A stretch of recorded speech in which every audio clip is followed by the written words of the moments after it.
Então, pessoal, a nossa avaliação será dia 28, próxima quinta-feira, certo? Vocês sabem que eu chego cedo, mas vai ser bem tranquila dentro do nosso conteúdo, tá?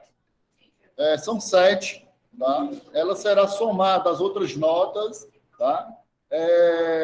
Ela será individual, porém vocês poderão olhar o material de vocês, tá? Então podem trazer, fiquem à vontade. Por quê? Até porque eu entendo que eu já disse isso para vocês em sala de aula, que profissionalmente vocês vão pesquisar, tá? Profissionalmente isso é normal. Por exemplo, quando eu tenho um caso, uma situação, um processo, automaticamente eu vou pesquisar também para poder, vou estudar a situação, vou estudar o processo para dar o melhor resultado, entendeu? Então, logicamente que o gestor contábil, quando ele recebe o cliente, né, ele anota todas as situações, pega a documentação e vai analisar, ele vai pesquisar, ele vai olhar o Código Tributário Nacional, tá, e a legislação para dar a melhor resposta. Da mesma forma, o administrador. Tá? O administrador ele analisa, ele planeja, né? E, evidentemente, ele vai estudar também para ver qual é a melhor estratégia para a sua empresa. Tá? Então, eu tenho essa visão um pouco diferente, né? Eu já tinha falado para vocês em sala de aula, então a nossa avaliação ela é bem tranquila, ela será pesquisada. Nós teremos aí, acho que 4 questões subjetivas e 3 objetivas, tá? 3 objetivas que implica eu sempre, quando o professor Leandro ele coordenava os cursos, né, de gestão, nunca esqueço da taxonomia de Bloom. Então, eu gosto muito de aplicar a taxonomia de Bloom, que trata exatamente da razão de ser da disciplina, ou da questão também. Então, tem questões de aplicação, onde há uma situação, um caso prático, tem questões objetivas, de marcar lógico, extremamente fáceis, e tem disciplina, tem questões objetivas extremamente complexas, tá? Exatamente para que vocês tenham o contato com questões a nível do exame de proficiência dos ciências contábeis, como também de concursos públicos, né? O pessoal da administração e de ciências contábeis que forem fazer concursos públicos. Então, eu gosto sempre de direcionar. Da mesma forma, acho que foi semana passada, eu tive ali uma revisão sobre direito tributário com o pessoal que vai fazer o exame de suficiência das ciências contábeis. Então, foi muito bom, onde a gente analisou algumas questões extremamente complexas, algumas questões, o pessoal que vai pagar comigo direito tributário futuramente vai compreender toda uma lógica que envolve o contador e o advogado, tá? Então, é isso. Então, as nossas questões, elas têm essa função de aplicação, de fixação, e eu abordando a taxonomia de Bloom. E tem 4 subjetivas que estarão, evidentemente, dentro do nosso conteúdo. Então, é possível pesquisar do seu material, tá? Então, qual é a razão de nossa disciplina, né? Eu estava conversando com os colegas ali, me permita ficar sentado, porque tem um pessoal de casa aqui. Tá? Qual a razão de nossa disciplina? Eu sou uma pessoa totalmente contrário a decorar. Decorar não faz parte da academia. A academia que eu falo é uma academia de nível superior a qual nós estamos. Nós estamos numa universidade, uma universalização de conhecimento, com o fim de nós construirmos conhecimento. Né? Esse é o nosso objetivo aqui. Nós estamos aqui para discutir assuntos que vão possibilitar a aplicação profissional de vocês, a aplicação na vida profissional de vocês. Esse é o principal objetivo. Tá? Essa história de ficar inventando coisas, não é comigo. É por isso que eu ministro conteúdo. O conteúdo. Tá? Ele é complexo? Eu sei. Nada na vida é fácil também. Isso aí nós sabemos. Tá? Então, eu cumpro a ementa da disciplina e ministro o conteúdo integralmente. E aprofundando, não só lendo, né? Vocês têm um material de apoio que está lá no Unileão Digital, mas eu gosto de trazer situações práticas para que a gente compreenda a razão de ser de nossa disciplina. Então, tanto o administrador e a administradora, o gestor e as gestoras contábeis vão para a sua vida profissional e não podem executar atividades assim porque querem, certo? Até eu trabalho em outro lugar e aí foi requerido em um determinado lugar um realinhamento, um equilíbrio, realinhamento, um reequilíbrio financeiro em função de um contrato de licitação. Aí diz, não, está aqui o requerimento, você só emite um parecer dizendo, eu digo, não funciona assim, não funciona assim. Vamos fazer, depois de um contrato de 1 ano ou 2 anos, e ele foi, por exemplo, hipoteticamente, R$4.000, depois de 1 ano, 2, você pode pedir, claro, o reequilíbrio financeiro para aumentar, majorar, mas também pode para reduzir. Mas como é possível fazer isso? É possível fazer isso através de uma nova pesquisa de preço. É feita uma nova pesquisa de preço e aí você vai ter a possibilidade de majorar, aumentar ou reduzir aquele contrato firmado entre a administração e uma empresa privada, certo? Então, isso é aplicação de conhecimentos de direito, né? Então, eu só vou emitir o parecer se for feita uma nova pesquisa de preço, tá? Uma nova cotação de preço para saber se realmente aumentou, né? O contrato prevê que tem que ser feito reequilíbrio financeiro. Sim, eu sei que tem que prever, mas pode ter reduzido. No lugar, uma contratação de uma empresa privada que era R$4.000, ela pode ser 3.500. É possível. Pode ter aumentado? Pode. Então, tem todas essas situações. Eu falando isso exatamente para que a gente compreenda que isso é o dia a dia. Isso envolve um órgão público e uma empresa privada. Uma empresa privada de prestação de serviço, certo? Inclusive da área contábil, especificamente. Certo? A área contábil, especificamente, que é o que eu estava falando. Tá? Então, essa é a razão de ser de nossa disciplina, estruturas de direito. Analisar situações que vão possibilitar a vocês, na administração e na gestão contábil, entender que os seus atos decorrem de uma norma jurídica. Não tem como. Não tem como você deixar em segundo plano. Não é possível. Não é possível isso. Tá? É complexo? É. Certo? Até o próprio caso que o colega Orlídio colocou no grupo esses dias, perdão por não ter respondido logo, ele demonstra uma série de possibilidades de interpretação. E foi o que eu disse lá, né, Orlídio? Tem que ter cautela, porque vamos pensar dos dois lados, a gente consumidor e do outro lado a empresa, se fosse do Orlídio. Já pensou? É isso? Ser dono daquela empresa. Não vou dizer o nome porque está sendo gravado, né? Mas já pensou? Como é que você iria agir um empresário? Né? Então, a cautela e a prudência é importante nesse momento.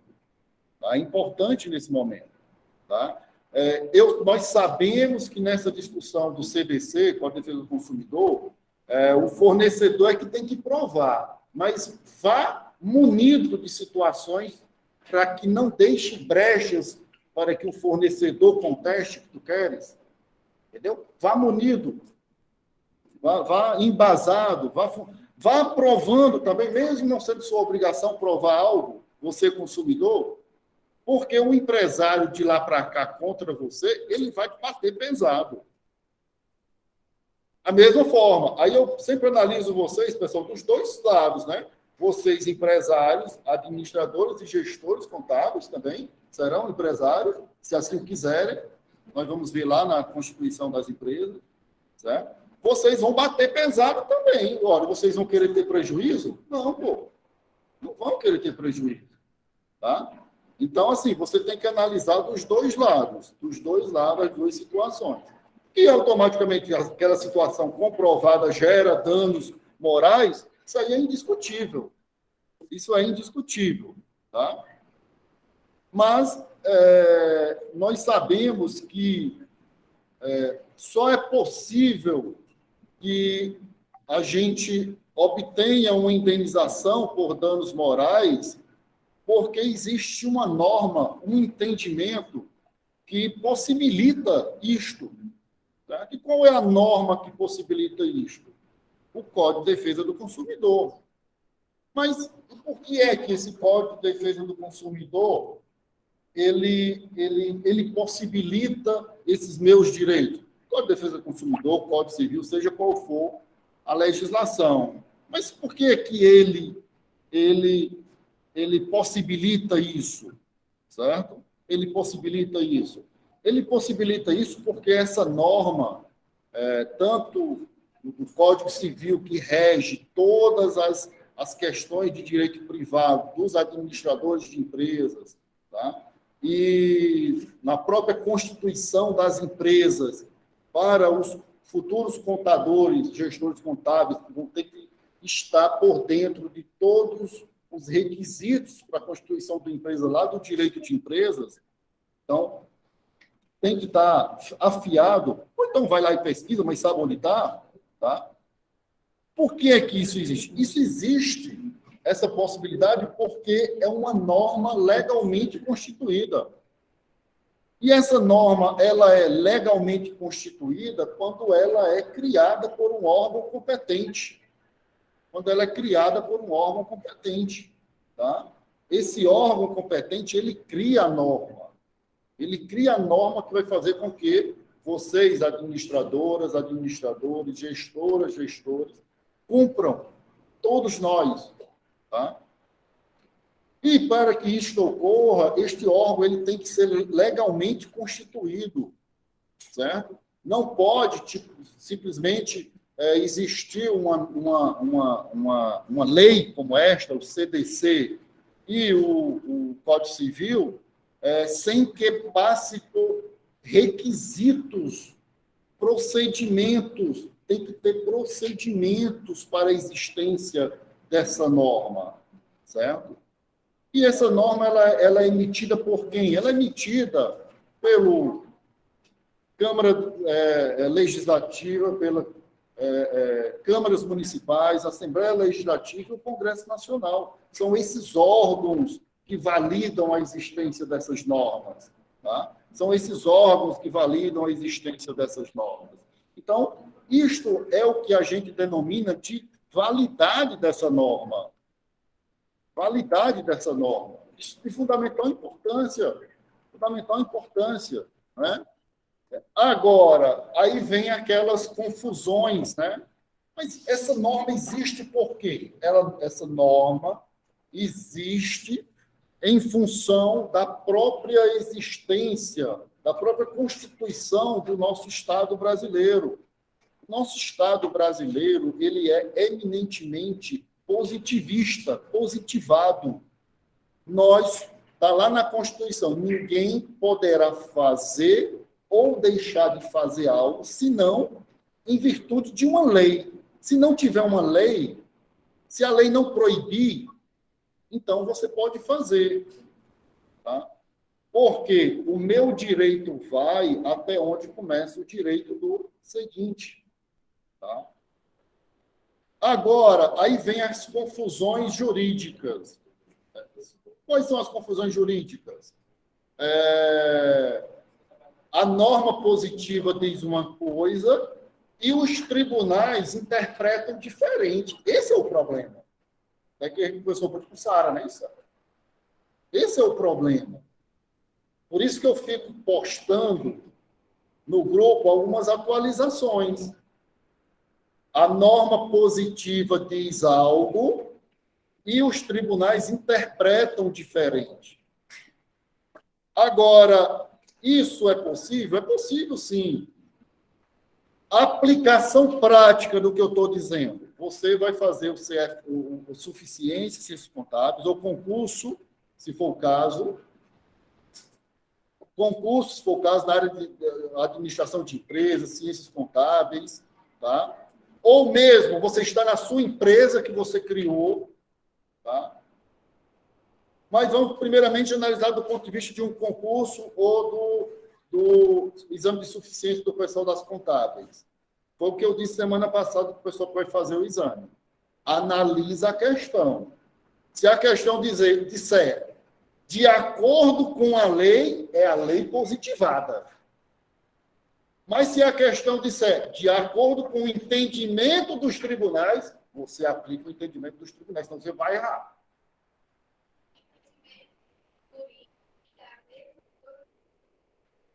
Não, o entendimento jurídico, muitas pessoas podem ter um entendimento jurídico. Pessoas que escrevem livros têm um entendimento jurídico.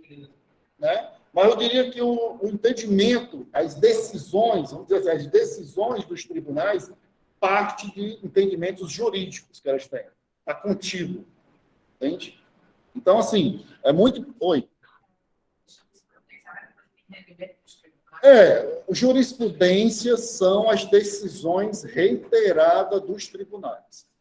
Então, as decisões contínuas dos tribunais transformam-se em uma chamada jurisprudência, que é observada pelos demais tribunais, a princípio. Entendeu? Então... Quando o júri não tem parcialidade sobre o fato. Como? Quando o júri não tem parcialidade sobre o fato. Não, aí você... o Orlando está perguntando quando o júri, no caso, o tribunal do júri, é isso? Porque, assim, aí tem uma explicação, né? O tribunal do júri, ele é chamado tribunal popular, ele é soberano. Ele é soberano. Pode o juiz entender diferente, mas se o tribunal do júri entender da forma que decidir, será cumprida. Isso está lá na Constituição, entendeu? Agora, pode ocorrer que o tribunal do júri, ele deu uma decisão totalmente contrária à prova dos autos. Aí é possível o promotor de justiça pedir uma nova julgamento, ele vai comprovar isso aí. Entendeu? Oi? Exatamente. Mas o tribunal do júri, ele é soberano. A questão do júri é bem...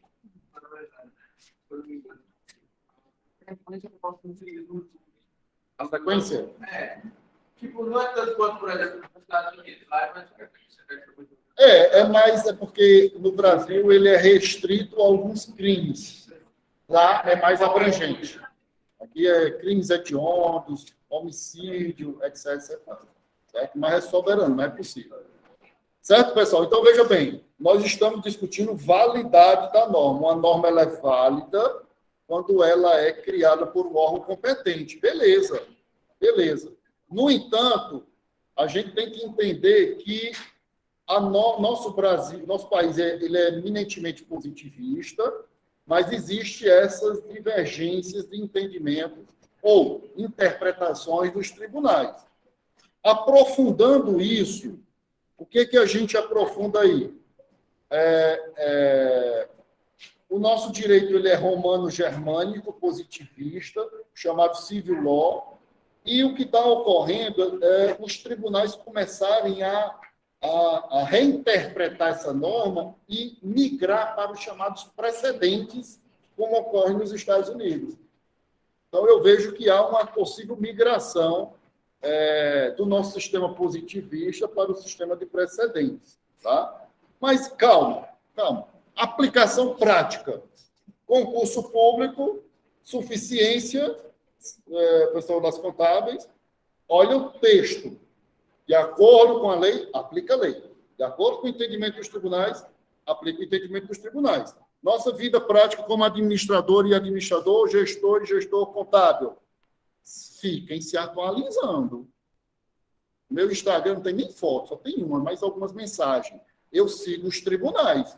Toda vida que sai um negócio novo, eu já sei. Você tem que se atualizar. Se você está na sua empresa e tem uma situação e há um novo entendimento dos tribunais, o seu jurídico vai contestar, vai buscar esse novo entendimento dos tribunais. Tá?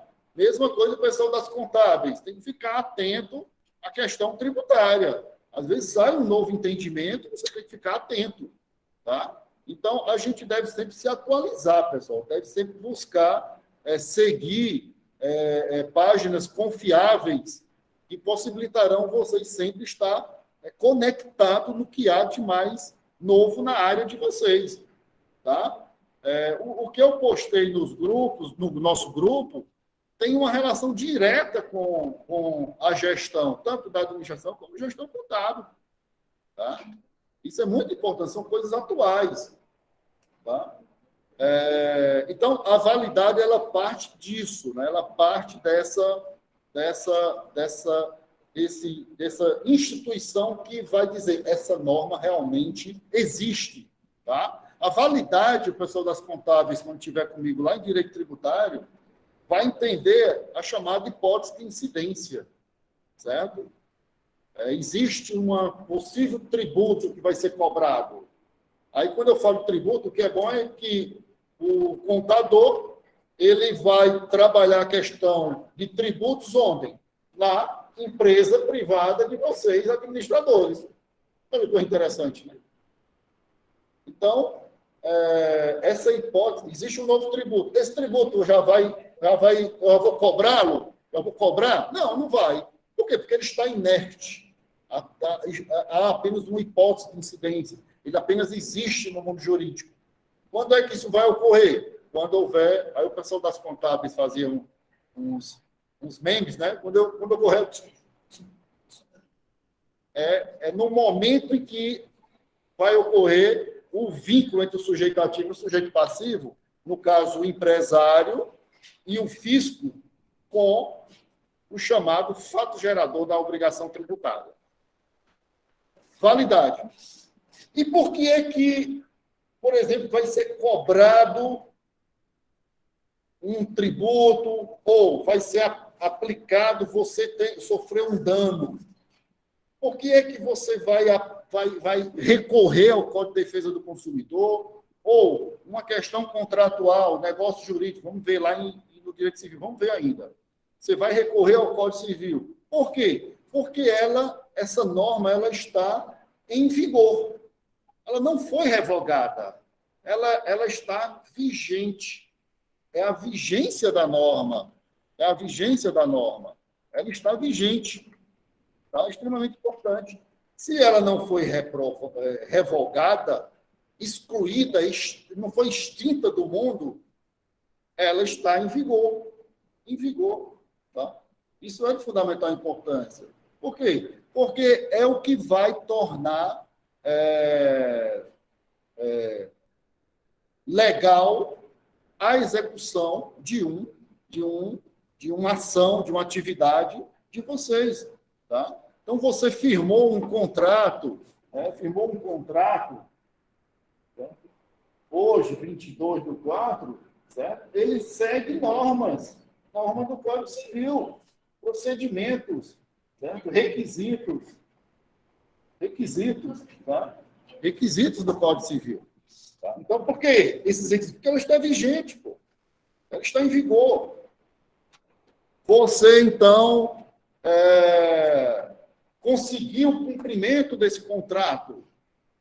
Se você conseguiu o cumprimento desse contrato, o que aconteceu com esse seu direito? Ele teve um resultado.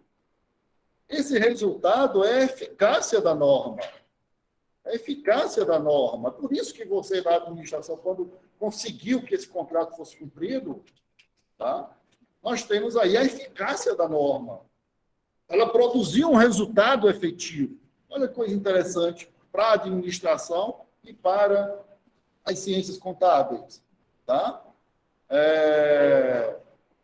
Então, ela é eficaz, ela produz esses resultados de forma plena. Então, nós temos aí a validade, a vigência e a eficácia da norma. Né? Nós já podemos até trazer para cá, para ficar melhor, a questão, sobre essa questão da vigência, validade e eficácia, existe a possibilidade de nós termos, que não existe no Brasil, a chamada repristinação da norma. Tá? Repristinação da norma. Então, pessoal, Repristinação da norma. Como eu estou nesse ponto, eu vou abordá-lo aqui porque vai ser interessante. Né? Então, você firmou um contrato, né? 22/4, hoje, tá? Seguindo uma lei aqui, lei 1. Tá? E foi isso aqui? Meu Deus. Ah, deve ser o... Tira o cabo do e-mail e coloca de boa.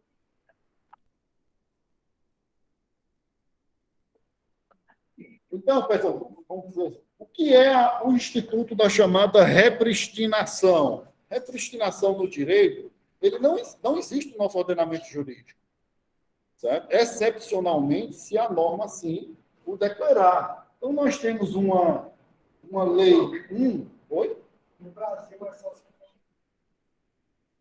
Inconstitucionalidade, somente em caso de inconstitucionalidade. Por quê? Porque a chamada ADI, né, Ação Direta de Inconstitucionalidade, se ela é inconstitucional, ela nunca existiu. Entendeu? Se ela é inconstitucional, ela nunca existiu. Por isso que é possível ocorrer a repristinação nesse caso. Né? Entendeu? Mas a gente chega já nesse aí que é a exceção. Né? Nós temos uma lei 1, e está a lei 1, olha só como é importante ser exatamente nesse ponto aqui. Olha só. A lei 1, ela foi criada por um órgão competente, ou seja, é válida, ela está em vigor e ela produz os resultados dela. Perfeito. Essa é a chamada lei 1. Né? Aí veio uma lei 2, que eliminou essa daqui. Eliminou essa daqui. Tá? Ora, ok, é possível? Sim. Por que essa lei 2 eliminou essa primeira? Por quê? Porque ela foi criada por um órgão competente, está em vigor e produz resultados. E lá no final ela diz, revoga a lei 1. Perfeito. Aí veio, pessoal, uma lei 3.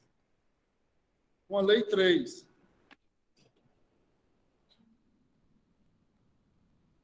Uma lei 3 veio aqui e eliminou a lei 2. Uma lei 3 eliminou a lei 2. Isso. E surgiu nova lei aqui. Essa lei aqui ela é válida, porque foi criada por um órgão competente, está em vigor e é eficaz. O que seria o Instituto da Repristinação?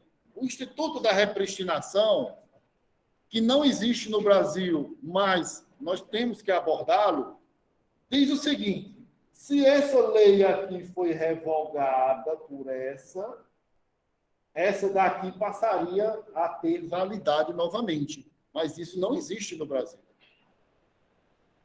Isso não existe no Brasil, exceto se essa lei 2 for declarada inconstitucional.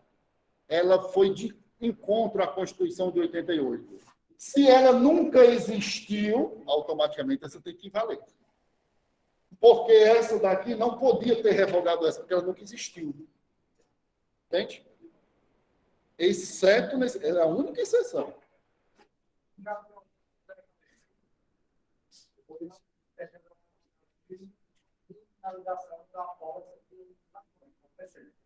Teve muita divergência. Teve que rever todos os processos de pessoas condenadas pelo legal. Exato. Porque, assim, tem que ser sopesado alguns princípios.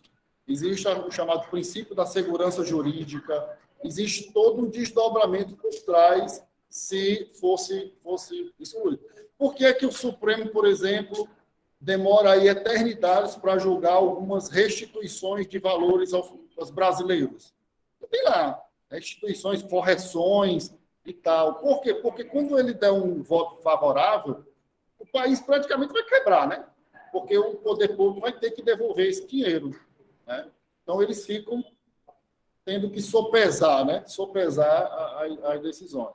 Então, é muito complexo mesmo, pessoal, muito complexo, né? Mas precisamos saber disso. Ó, vocês vão dizer, ó, pessoal, olha lá. Você vai dizer, mas, Luciano, eu vou encontrar, então, numa questão do exame de suficiência ou numa questão da administração, assim, só o conceito desse jeito? Não. Ele vai começar assim. O governo brasileiro aumentou a alíquota do tributo tal, do imposto tal, através da lei número tal. Posteriormente, surgiu a lei tal que aumentou a alíquota do tributo da lei 1, etc. E tal. Teve uma ação direta de inconstitucionalidade do Supremo Tribunal Federal contra a lei 2 que majorou. Qual é o resultado final dessa situação? Olha aí. Tecnicamente, a lei 1 voltaria ao status quo ante. Entendeu? Então, é assim que aparece, pessoal. Não é bonitinho assim, dado, não. Agora, eu dei um exemplo fácil, simples. É uma página, pessoal, de situações para você se confundir. Mas você tem que focar no ponto central. Mas o Luciano está falando de repristinação que nem existe no mundo jurídico. Nem existe praticamente no Brasil. Sim. Espera aí, viu? E pode acontecer, sim. Nenhuma seleção, Pronto, você está na sua empresa, digamos que não seja algo de suficiência das contábeis, você está na sua empresa e, de repente, houve um aumento aqui da alíquota através de uma lei e surgiu uma outra aumentando mais ainda, aí houve uma ação direta. Aí você disse, mas como é? Você é empresário, cara. Você é empresário forte, uma empresa de alto poder aquisitivo, centenas de colaboradores, certo? Como diz o dono, não estou falando negativo, né? O dono lá da Havan, quanto é? 30 milhões por dia. 30 milhões por dia. Você acha que o cara, parece que ele paga não sei quanto, 1 bilhão de, sei lá quanto é de impostos aí, né? Negócio astronômico. Aí aumentou a alíquota aqui. Algum tributo aqui para ele pagar. Aí surgiu uma nova lei, aumentou mais ainda. Você acha que ele não vai utilizar do poder no sentido do chamado lobby não é crime, tá, pessoal? Lobby não é crime. Ele vai ser, inclusive, institucionalizado. Ele vai movimentar as outras empresas. Essa lei aqui é inconstitucional, pô. Vamos atrás de um deputado dos órgãos competentes. A ação direta de inconstitucionalidade, somente alguns órgãos é que podem entrar com esse pedido. Está lá na Constituição. Se eu quiser ver, eu vou lá e pesquiso. Não sou obrigado a saber decorar. Vou lá e olho. Só rapidinho, acho. Tá?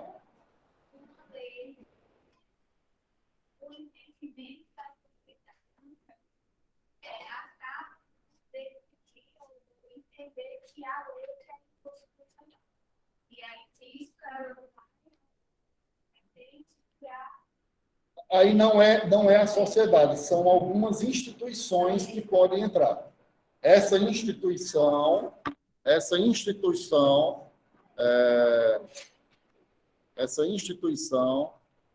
Constituição. Vou só dizer aqui, Sara, para a gente tirar isso aqui.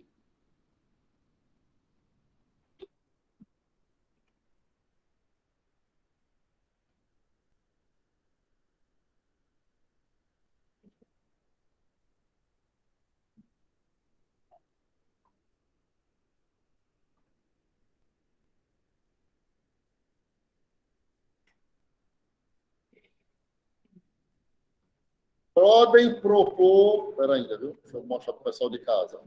Eu dei tanta aula disso aqui, pessoal, que eu já sei manipular isso aqui bem direitinho. Vou mostrar aqui, viu? Espera aí, pessoal de casa. Lá vai.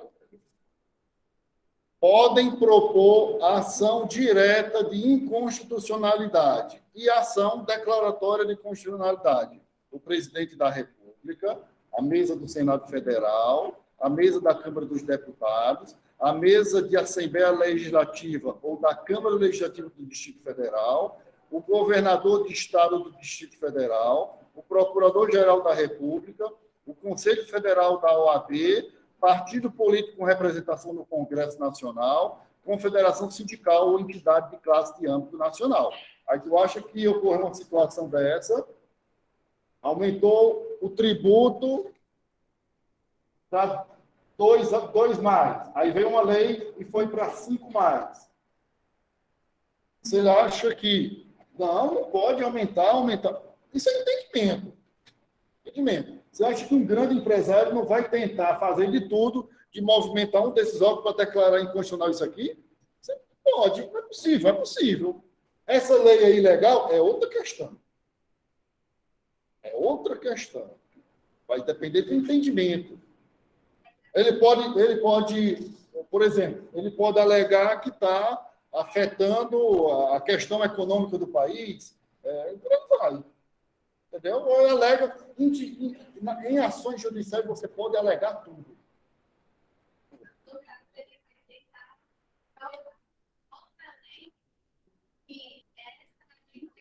Perfeito, Sara. Perfeito. Entende? Então, pessoal, isso aí somente para a gente ver essa questão da repristinação, extremamente importante. Eita, deixa eu falar. Certo, pessoal? E aí, pessoal, a gente abordou também aí em nossas disciplinas. Por que eu toco muito nesse ponto aí, pessoal, de Michel Foucault e Hans Kelsen? Porque é essa questão da própria essência, sabe? É a questão da essência. Certo? Eu vejo nele 2 pontos, que vocês já estão cansados de ouvir eu falar neles, mas depois da V1 não vão ouvir falar muito dele, vai falar de outras coisas. Tá, eu vou transformar no YouTube, no meu site lá, e coloco o link lá. Então, porque eu considero 2 grandes expoentes que fundamentam, até determinado ponto, vocês já viram que eu não concordo plenamente com os 2, mas que até determinado ponto possibilita a própria existência das normas no nosso país. Tá? Justificam por que a administração cumpre as normas, por que as ciências contábeis cumprem as normas, entendeu? E aquilo que vocês já sabem, Michel Foucault diz que é possível que surja uma norma, é possível que nós tenhamos uma relação de poder e direito onde ele surge da base. Eu entendo isso no Brasil. Eu entendo. Tá? Eu não concordo quando ele chega ao extremo de dizer que não se deve respeitar as normas estatais. Isso aí eu não concordo. Tá? Senão viraria uma anarquia.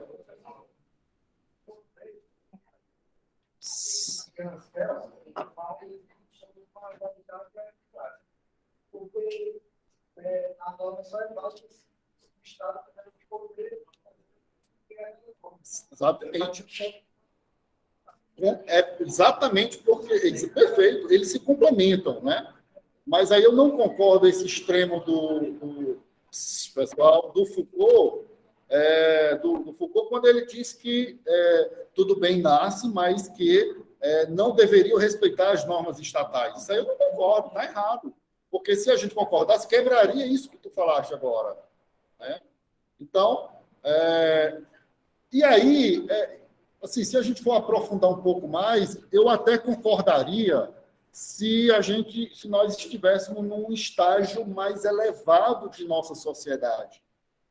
Mas, infelizmente, pessoal, nós ainda jogamos lixo na rua. Isso é crime, pessoal. Entende? Eu estou dizendo nós mesmos. Entendeu? Se nós estivéssemos num estágio mais avançado, como alguns países europeus, né? Se eu jogasse algo, se isso acontece lá, você é repreendido moralmente. Como é repreendido moralmente? Todos olham para você e ficam esperando que você vá lá recolher. Você se sente inibido. Você se sente inibido, você se sente envergonhado. Caso Esse colocando esse desenho que ele fala a lei da sociedade para Da base que as relações sociais, elas têm poder, e essas relações sociais é que fazem surgir a norma. Porque o que é uma lei? Uma lei deve ser nada mais do que a resposta a uma situação da sociedade. Por exemplo, vamos dar um exemplo. Alguma coisa de trânsito. Por que existe uma lei de trânsito? Porque você não pode avançar, por exemplo, um sinal que poderá prejudicar terceiros. Você pode, sei lá, abalroar em várias pessoas, você prejudica terceiros. Então, vem a norma limitar isso aí, entendeu? Porque a teoria dele diz o seguinte, que das relações sociais, no entanto, não se deve respeitar as normas estatais. Aí eu não concordo. Eu não concordo porque nós não estamos numa sociedade avançada o suficiente, entende? Hans Kelsen, ele é totalmente positivista. Ele diz o seguinte, se há uma norma, haverá uma sanção. Se eu não cumpro, eu poderei ser punido. Isso é bem em linhas gerais. Se eu não cumpro, eu poderei ser punido. Certo? No entanto, o excesso da teoria kelsiana é que ele entende que somente o Estado é que sabe o que é melhor aqui para baixo. Aí eu não concordo. Show, que foi o que justificou o nazismo. Ele justificou muito o nazismo nesse daí, entendeu? Então, nesse ponto, eu não concordo. Eu concordo da questão da positivação, a norma com uma sanção. Por quê? Porque nós ainda estamos aí, a próprio nosso sistema, a própria nossa Constituição, ela é assim. Ninguém poderá fazer ou deixar de... Ninguém é obrigado a fazer ou deixar de fazer alguma coisa, senão em virtude de lei. É princípio constitucional. O princípio da legalidade, está lá. Tá? Então, tem esses dois contrapontos. E isso tem tudo a ver com validade, vigência e eficácia. Validade, vigência e eficácia da norma. Tá? Isso tudo é a razão de ser de tudo que vocês, administradores e administradores, de tudo que vocês, gestores e gestoras contábeis, vão executar profissionalmente. Porque ninguém vai fazer nada se não tiver alguma norma dizendo que faça. Mas, se a norma não prevê, por exemplo, eu falei para vocês dos negócios jurídicos, contrato, existem os requisitos legais, mas você pode prever outras situações no contrato, desde que não seja ilegal, desde que não seja contrário à norma, desde que não prejudique terceiro. Você pode prever isso. Por exemplo, se um contrato que tu firmaste com a administração, com a empresa tal, para entregar um produto X, você estipulou um prazo de 80 dias. É o contrato. Mas aí diz, eu não posso entregar em 80 dias, eu quero entregar em 81 dias. Você concorda? Concordo. Pronto. O contrato não prevê 80? Você está dando uma possibilidade de 85 dias. Isso é uma hipótese, um exemplo, pessoal. Tá? Então, se a norma disser o seguinte, não, é proibido você prorrogar o contrato de direito privado de compra e venda. Se a lei dissesse isso, você não poderia. Está me entendendo? Você não poderia. Estou tratando de coisas de vocês. Tá? Você não poderia. Mas não. Inclusive, nos negócios jurídicos, no Código Civil, ele não prevê nem prazos. Vocês de direito privado, uma empresa privada, uma outra privada que está comprando entre si, isso é totalmente direito privado, é Código Civil. O Código Civil não diz o contrato de direito privado, o negócio jurídico. Então, beleza, aí depois tu assiste, viu? O restante. Beleza. O Código Civil, ele não diz assim, o contrato deverá ser firmado, terá que ter uma validade de 120 dias. Não prevê isso. Ele deixa a cargo das partes decidir.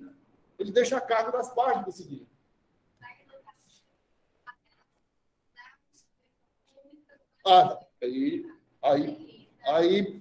Sempre que houver uma instituição pública com privado, será regido pelas normas públicas. Sempre, sempre, sempre. Todo contrato que você firmar com instituição pública tem os princípios públicos, a coletividade sempre vai sobrepor ao interesse individual. Sempre, sempre. O meu individual aqui não pode sobrepor ao interesse de vocês. Nunca. Isso nunca vai acontecer. Tá?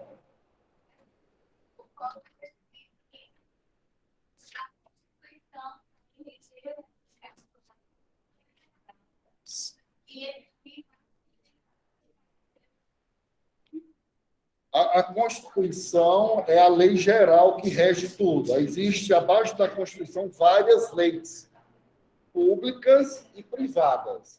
Tá? No âmbito eminentemente privado, claro, pode se aplicar algumas outras normas, sim, mas o Código Civil é que rege as relações privadas. É a principal. É a principal. Viu? É a principal. É porque, assim, olha depois no conteúdo programático, tem uma bibliografia lá no final, certo? É porque, assim, não tem um livro específico dizendo só sobre estruturas de direito, certo? Até foi o Gustavo. Foi, Gustavo? Foi tu que me pediu outro dia? Eu até encontrei um negócio e mandei para ti, não foi?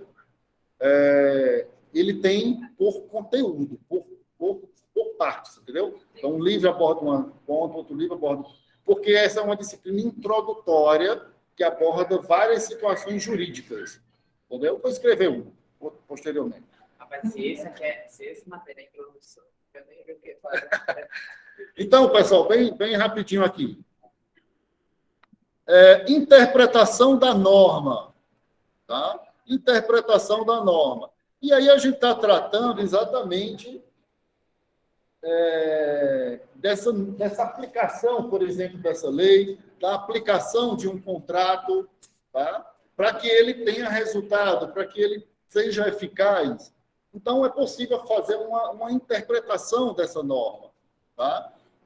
Essa interpretação não sou eu, é importante, não sou eu privado, não sou eu dono da empresa que vou fazer uma interpretação diferente, não. Tá?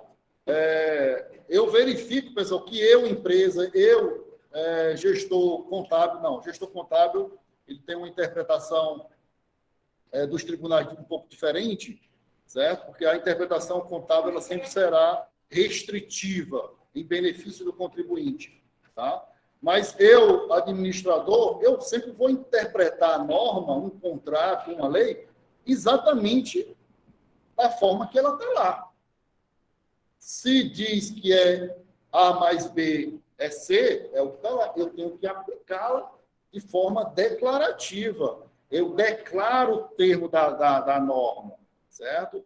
Eu declaro de forma efetiva, eu cumpro da forma que lá está, certo? Então, essa é a interpretação declarativa. Eu cumpro da forma que está lá. Tá? Perfeito. Exatamente ao pé da letra. Agora, essas interpretações, por exemplo, eu coloquei lá no grupo algumas situações, casos e tal. Se vocês observaram lá, tem muito dessas interpretações, que vai além da lei. Né? Por exemplo, aquele caso lá que... não tem um caso lá no CDC, me recordem aí, pessoal, lembra? Que vai além da norma, que a ministra entendeu que iria além, né? Além da norma. Foi o caso que a gente... Oi? Isso, exatamente. Daquela caso da explosão da moto lá, pessoal. Aquilo foi uma interpretação que vai além do Código Civil, do Código de Defesa do Consumidor. Vai além do Código de Defesa do Consumidor. Aí você pode perguntar, sim, mas eu, particular, posso interpretar? Não, só quem pode fazer uma interpretação e aplicar a norma são os tribunais. Tá? Agora, você, administrador, administradora, gestor e gestor contábil, com um bom jurídico, fundamentado naquilo que vocês vão levar para o jurídico, você pode defender o que a gente chama teses jurídicas. Teses jurídicas e convencer, aspas, demonstrar nos tribunais que a sua tese ela deve ser consolidada. Entendeu? Então, aquela situação da moto foi interpretação além do que está no Código de Defesa do Consumidor. Sobre aquela situação, você está fazendo uma prova, tá?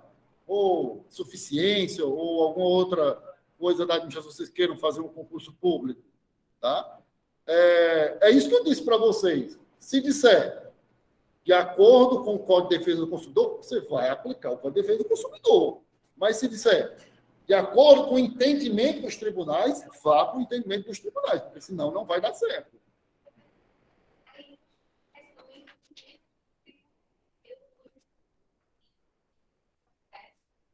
Nas sentenças dos tribunais. Sentença dos tribunais. Processos que tramitaram e chegou até uma sentença final. Como aquele do caso da moto, foi uma decisão final da ministra do STJ, ela decidiu, finalizou o processo. Ali é uma tese que foi defendida e ela entendeu daquela forma o entendimento dos tribunais. Consolidou com a sentença.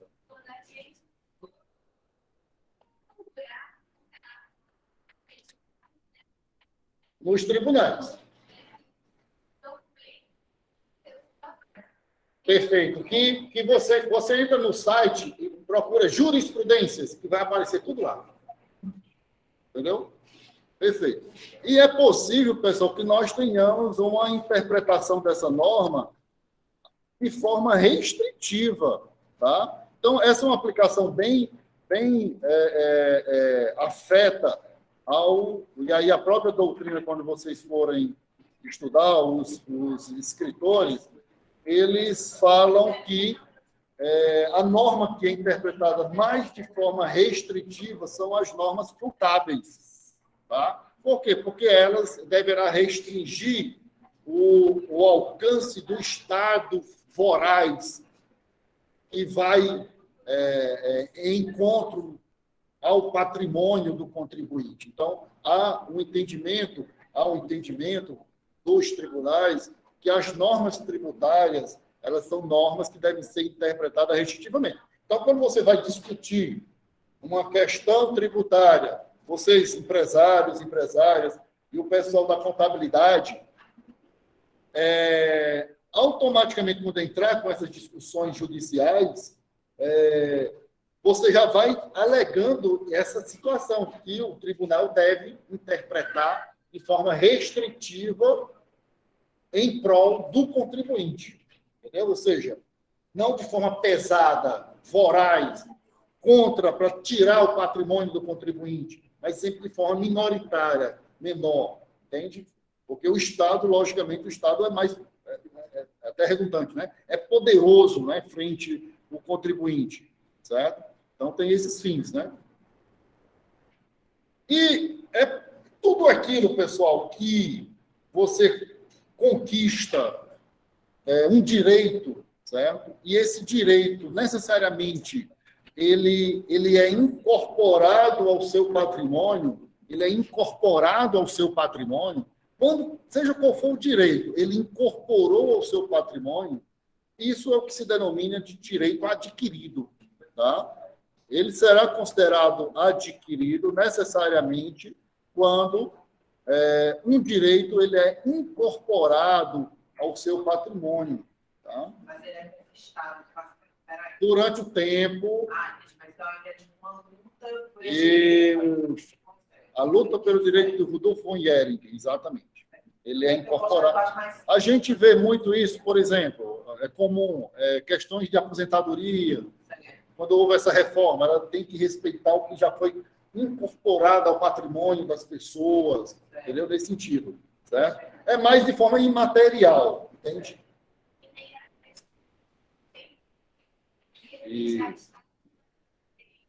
Exatamente, Sara, exatamente.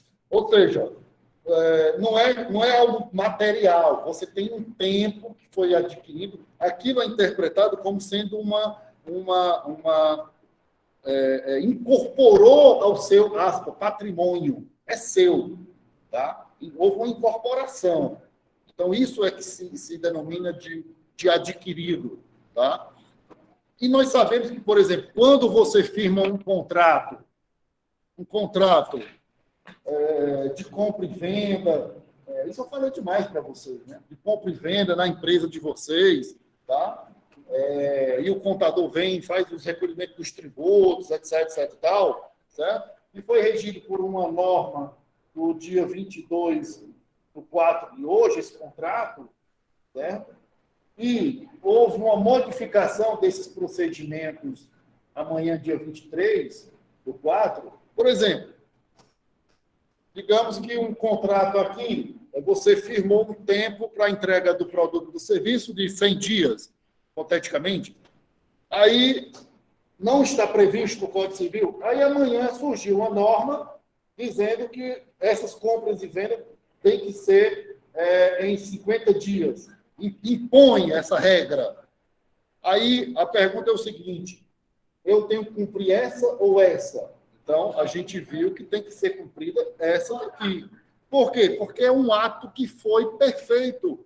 Foi um ato que foi construído e consolidado porque tem uma lei que ela é válida, estava vigente e ela era eficaz. Ela é válida, estava vigente e era eficaz. Então, exatamente. Se mudou depois, aplica para cá. Para cá, não. Por quê? Porque é um ato juridicamente perfeito. Ele consolidou-se porque foram cumpridos os requisitos normativos, tá? Os procedimentos necessários. Tá? Direito adquirido, você tem a você se feito. E quando você exerce, ele se torna também um juridicamente perfeito também. Se torna juridicamente perfeito. Por exemplo, você é muito boa, por exemplo, a aposentadoria. Você pode ter alcançado os requisitos da aposentadoria, mas não requereu ainda. É direito seu. Entendeu? Isso, adquirido. Mas você pode exercer. Ele já está juridicamente perfeito, porque seguiu todos os preceitos legais, da mesma forma contratual. Né? Então, exatamente. Aí, no caso, agora, deixa eu só ficar falando que agora tem uma aposentadoria ambiental. Aí a pessoa recebeu um pouco da etapa ambiental, aí, no caso, o ato juridicamente perfeito seria a pessoa já recebeu tudo de acordo com a lei passada. A lei anterior não pode mudar o que já estava incorporado ao seu patrimônio. Mas o direito adquirido seria que ela tem direito sobre o que já foi pago a ela de acordo com a lei passada. Ela tem adquirido tudo aquilo que estava no... Porque, assim, ela pode não ter recebido ainda...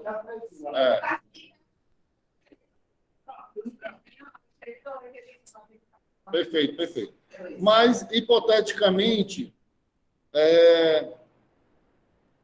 né, mesmo nessa questão da aposentadoria ou na questão contratual, há uma disputa judicial.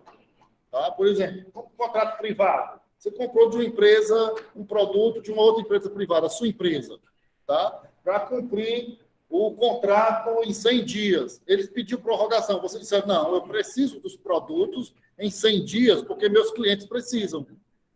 Aí a outra empresa entregou em 120 dias.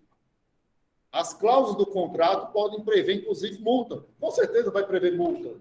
Então, você pode ajuizar uma ação requerendo da outra empresa os danos que você teve. Prejuízos materiais, quase sempre são materiais nesse caso. Entende? E aí houve uma disputa judicial. A sentença do juiz que deu o ganho de causa, ou a sua empresa ou a outra, e não houve recurso, a gente diz que ela é coisa julgada. Certo? Transitou em julgado. Então, isso é o que se entende por trânsito em julgado ou coisa julgada dentro dessa área jurídica. Tá? Pronto.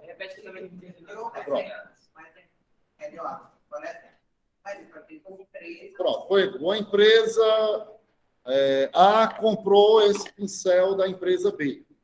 Certo? Firmaram um contrato? Contrato, aí você diz, esse pincel, a outra empresa B vai entregar em 100 dias. Certo?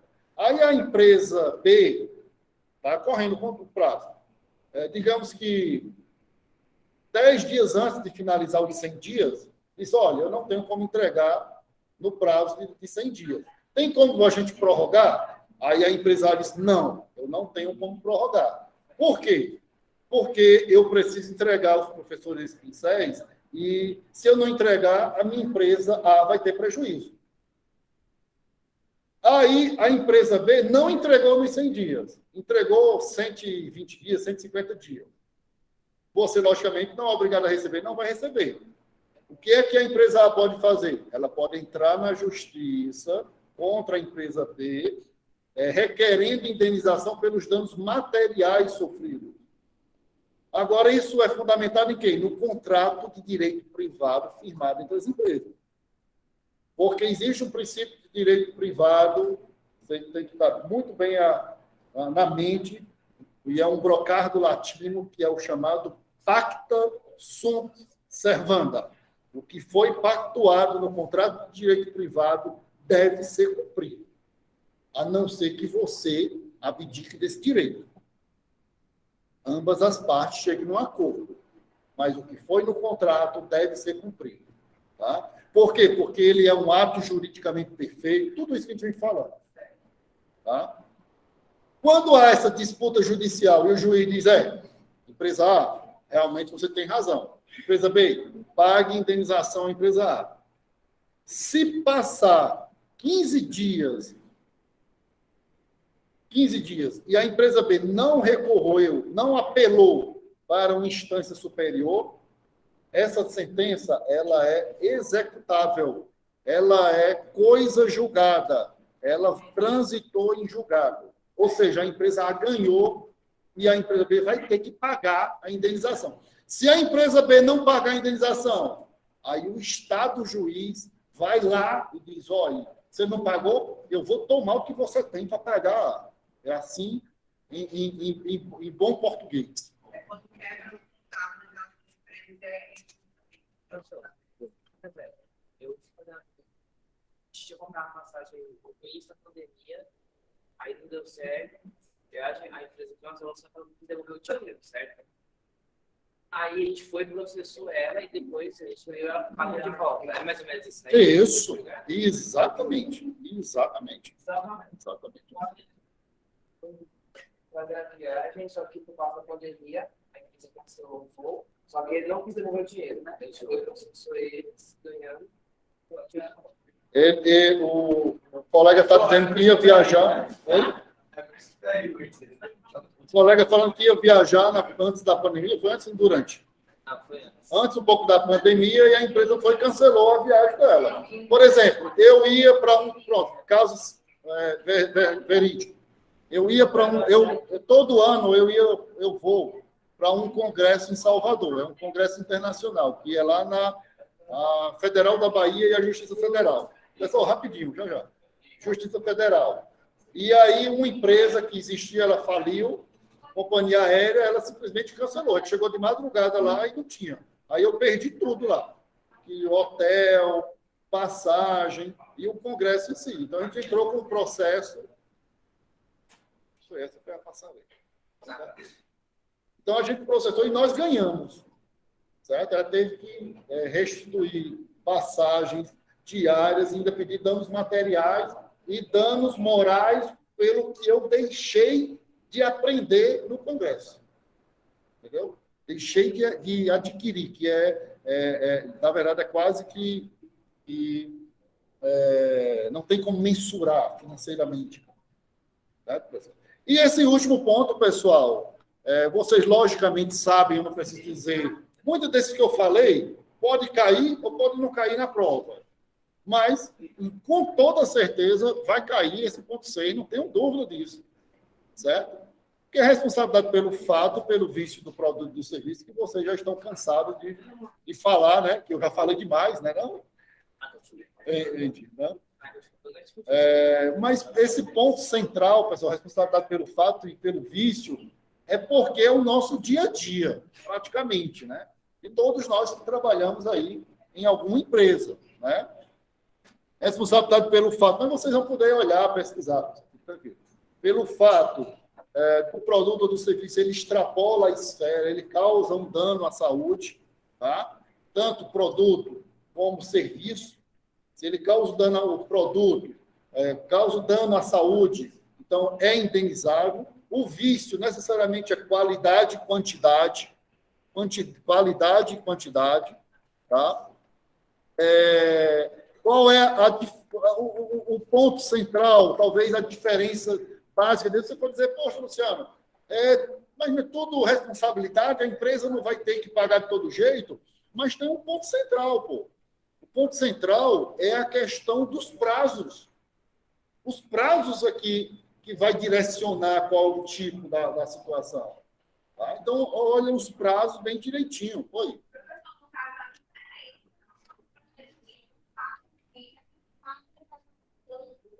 A saúde e o vício é de qualidade e quantidade.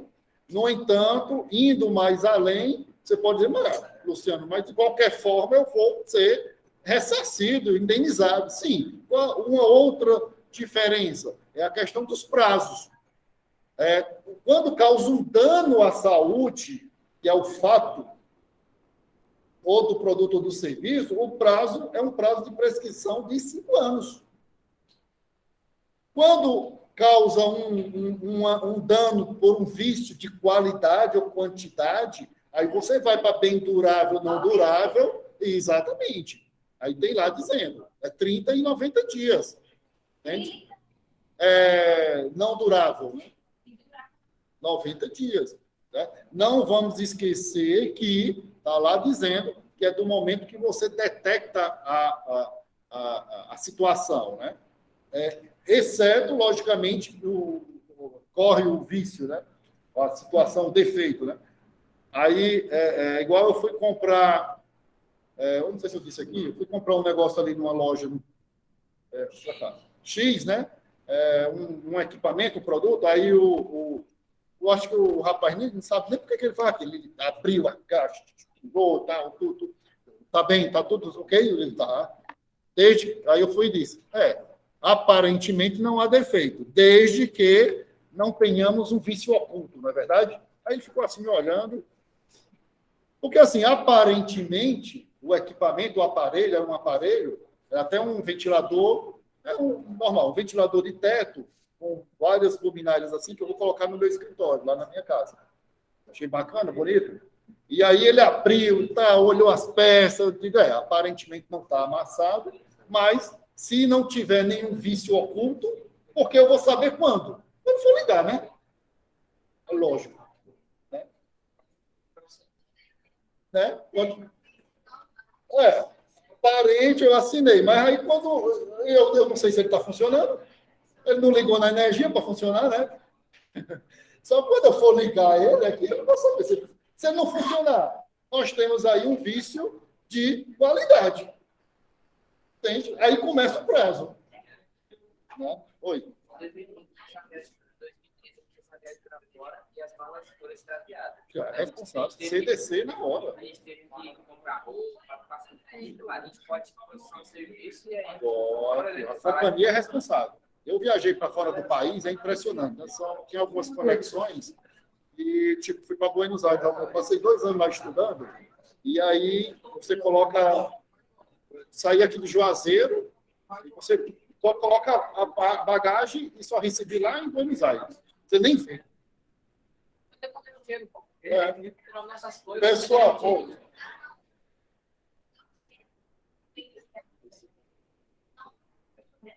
ela diz, o entendimento, ele já diz exatamente o que são os bens duráveis e não duráveis. Ela vai dizer, exatamente. O que é entendido pelos doutrinadores, não durável, alimentos, etc. Durável, equipamentos, essas coisas. Sempre abrange assim. Pessoal, então era isso aí, tá? Eu vou postar depois o linkzinho lá, vou transformar esses dias.